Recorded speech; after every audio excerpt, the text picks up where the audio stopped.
वक्फ संशोधन अधिनियम को लेकर संयुक्त संसदीय समिति की बैठक हुई, जिसमें जोरदार हंगामा हुआ। ओवैसी कल्याण बनर्जी को आज के लिए सस्पेंड किया गया है। तो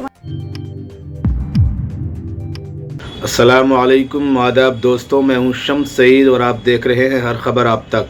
दोस्तों, वक्फ तरमीमी बिल जिसको आप और हम सब लोग भूल चुके हैं, उसको लेकर लगातार बैठकें चल रही हैं और आज की जो बैठक थी उसमें मामला इतना ख़राब हुआ और इस तरह से कहा सुनी हुई कि असदुद्दीन ओवैसी समेत 10 विपक्षी सांसदों को सस्पेंड कर दिया गया है। पूरी डिटेल हम आपको ज़रूर बताएंगे, लेकिन उससे पहले जो विपक्षी सांसद हैं, तृणमूल कांग्रेस के कल्याण बनर्जी वगैरह और दीगर जो लोग हैं, समाजवादी पार्टी के मुहिबुल्लाह नदवी, सभी लोग इसमें मौजूद रहे। लेकिन सबसे पहले आप इन लोगों का आरोप सुनिए कि किस तरह से इनका विषय जो है, इनकी मीटिंग जो है 25 तारीख को होनी थी, लेकिन अचानक से रात 11:30 बजे फोन आता है कि कल मीटिंग होगी और फिर यह सारा हंगामा हुआ। हम लोग का 21 तारीख तक 21 तारीख तक टूर था। टूर के बाद रात में सब नोटिस दिया 24-25 मीटिंग होगा। हम लोग बहुत बार रिक्वेस्ट किया है, इसको बंद कीजिए, इसको बंद कीजिए, 30-31 में लीजिए, लेकिन इस रिक्वेस्ट नहीं सुना। कल जब हम लोग रात लैंड किया है दिल्ली में, सब्जेक्ट हैज बीन चेंज।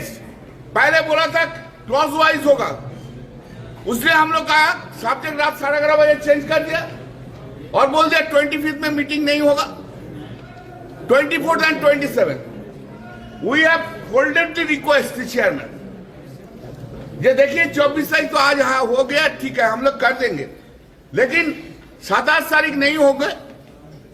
हम लोग की भी कमिटमेंट है, 30-31 से हाउस हो रहा है। हम लोग सब रिशेड्यूल किया है 24-25 का प्रोग्राम को 27, 28, 29। आपने देख लिया, आपको अंदाजा हो गया होगा कि जो विपक्षी सांसद हैं इस कमेटी में शामिल हैं, जगदम्बिका पाल के साथ जो चेयरमैन बनाए गए हैं इसके, उनके क्या आरोप लगाए गए हैं उनके ऊपर। और साफ तौर पर वो कह रहे हैं कि हमारे यहाँ अचानक आने से पहले फ़ोन किया गया, इत्तला दी गई कि रात को 11:30 बजे कि इस ताल्लुक से जो 25 को मीटिंग होनी थी वो अब कल होगी। और इस तरह से तमाम तर चीज़ों का जो यहाँ आकर पता चला कि वो विषय ही बदल चुका था। क्लॉज पर मीटिंग होनी थी तो किसी और पर थी। दरअसल आपको बता दें कि इसमें जो है जम्मू कश्मीर से मीर वाइज फारूक साहब, जो जम्मू कश्मीर के जामे मस्जिद के इमाम हैं और बड़े वहाँ पर जो मुस्लिम रहनुमा माने जाते हैं, उनका एक डेलीगेशन, एक वफ्द इसमें अपना जो प्रपोजल है उसको रखने के लिए आया था। उसके ताल्लुक से ये मीटिंग की, जैसा कि जगदम्बिका पाल जी का कहना है। अब इस चेयरमैन जी का जो ये इन पर आरोप लगाए हैं इन विपक्षी सांसदों ने कि उनकी बात नहीं सुनने दी, उन पर जो है अचानक से मीटिंग बुला दी जाती है, उनका शेड्यूल गड़बड़ा गया और फिर वहाँ पर उनसे जो जिस विषय पर बात होनी थी उसको चेंज कर दिया गया। और यहाँ तक के जगदम्बिका पाल जी इन लोगों पर गाली गलौज करने का आरोप लगा रहे हैं और असदुद्दीन ओवैसी को भी इसमें सामने संलिप्त कर रहे हैं और बता रहे हैं कि जो असदुद्दीन ओवैसी पार्लियामेंट में अपनी हदों को पार नहीं करते हैं और तब आज वो भी जो है लगातार अपनी लिमिट से ज़्यादा उन्होंने हदें पार की और जो है 2 बार जो है इनको कमेटी को रोकना पड़ा। 2 बार हम लोगों ने हाउस एडजेंट किया। अगर आज हमने जम्मू कश्मीर के मीर वाइज को और उनके डेलीगेशंस को टाइम दिया, इन लोगों ने मांग किया था कि साहब जम्मू कश्मीर का कोई डेलीगेशन नहीं आया है, जम्मू कश्मीर चलना चाहिए, लेकिन जो हालात थे इधर विंटर्स में, अगर वेस्ट बंगाल, बिहार, यूपी गए, तो आज हमने बुलाया। आज हमने क्लास बाई क्लास इसीलिए अमेंड किया कि जम्मू कश्मीर के मीर वाइज फारूक का हम उनकी हेयरिंग को एज विटनेस सुन सकते हैं और प्रपोज अमेंडमेंट पे उनके क्या राय है। पहली बार हमने देखा कि ओवैसी साहब जो हाउस में, पार्लियामेंट में बिल में नहीं जाते हैं, वो भी बिल में आ गए। और जिस तरह से कल्याण बनर्जी ने हमको आज मतलब अनपार्लियामेंट्री वर्ड्स यूज़ किया, गालियाँ दी, जिस तरह के आरोप लगाए, मुझे लगता है सोच समझ करके मैं उनसे गुजारिश करता रहा, निवेदन करता रहा कि कम से कम जिनको हमने बुलाया उनको सुन लेने दीजिए, उसके बाद डिस्कस कर लेंगे। लेकिन आज वो हंगामा पे आमादा थे। फिर हमने ये भी नहीं कि उनको निशिकांत दुबे जी ने दूसरी बार के बाद प्रस्ताव किया है। एक बार हाउस में कोशिश की गई पूरा, इसका फिर हमने एडजेंट किया, फिर दोबारा एडजेंट किया।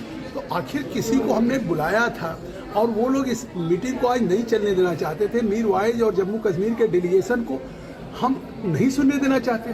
तो ये वीडियो भी आपने देख लिया जिसमें आपको साफ तौर पर वो जो इस जेपीसी के चेयरमैन थे जगदम्बिका पाल जी, उन्होंने उल्टा जो है विपक्षी सांसदों पर बदतमीजी और गाली गलौज करने के आरोप लगाए हैं।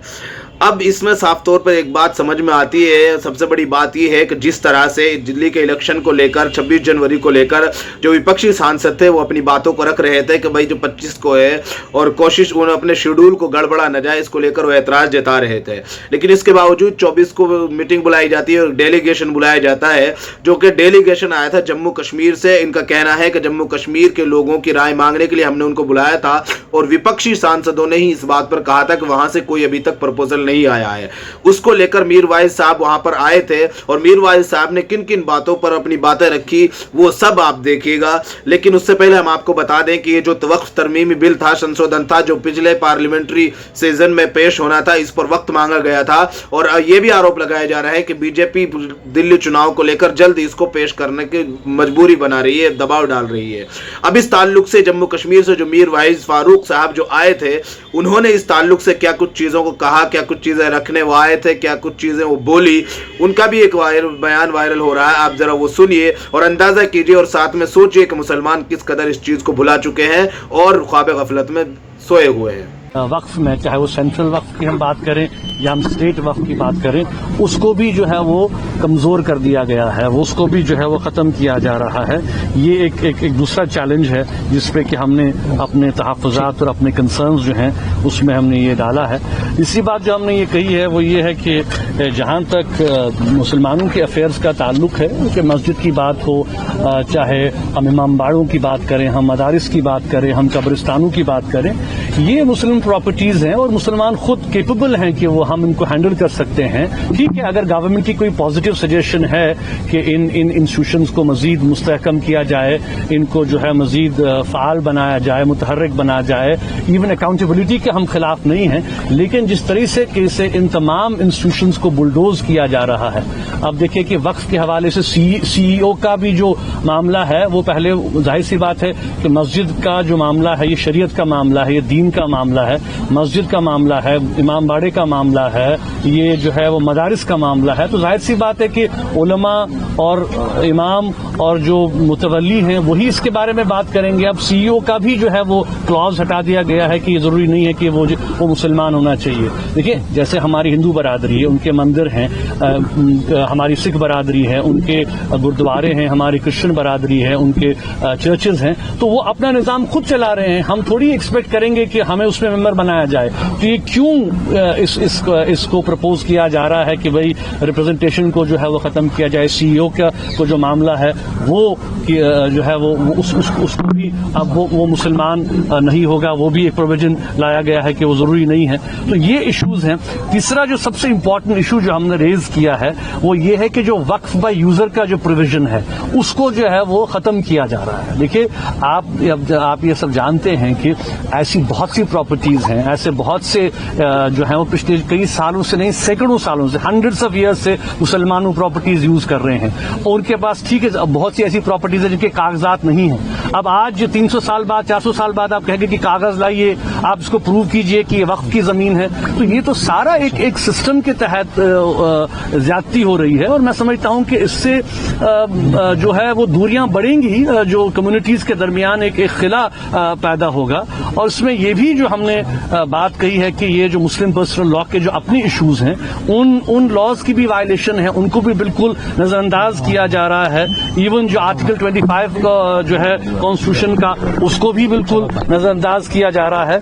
तो ये सारे मामले हैं। हमने ये बात जोर देकर कही कि जहां तक जम्मू कश्मीर का ताल्लुक है, जम्मू कश्मीर एक मुस्लिम अक्सरियत रियासत, एक मुस्लिम मेजॉरिटी स्टेट है और उस हवाले से वहां के लोगों में जबरदस्त एंग्जाइटी है कि जो ऑटोनॉमी इंस्टीट्यूशंस की है उनको इरोड किया जा रहा है। अंत में आपसे निवेदन है कि आप हमारे इस चैनल को सब्सक्राइब ज़रूर कीजिएगा और हमारे फेसबुक पेज हर खबर आप तक को भी ज़रूर फॉलो कीजिएगा, ताकि आप तक वो खबरें पहुंचती रहें जिनको गोदी मीडिया नहीं दिखाता है। ख़ास तौर से वो छोटी खबरें बनाकर जिनको गुजार दिया जाता है, वो इम्पोर्टेंट खबरें आप तक पहुंचती रहें। फिलहाल इन तस्वीरों में इतना ही। आगे फिर मुलाकात होगी आपसे किसी ऐसी ही खबर के साथ। तब तक के लिए जय हिंद, धन्यवाद दोस्तों।